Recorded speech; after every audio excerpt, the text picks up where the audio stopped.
Today we're working on a Mercedes GLK 250 Blue Tech diesel, the 2-liter, and we've got a problem where the mass airflow sensor is reading that it's out of range.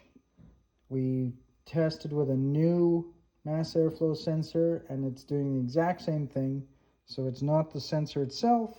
Two things it can be. One is there's a hole in the intake tract where it could be drawing air past the mass airflow sensor, giving a false reading. And there was a boost charge pipe broken down on below here, and we replaced that, and it's still not reading correctly. So what I'm going to do here is hook the voltmeter to the mass airflow sensor to see what the values are. It should be around one volt at idle, and it ranges from 1 to 5. So we should be, and I believe what it showed in the scan tool the last time was 2 volts, so it's double what it should be. So I'm just going to roll into the Mercedes settings here.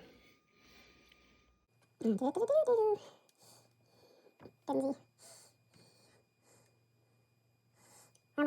it into the diagnostic mode here.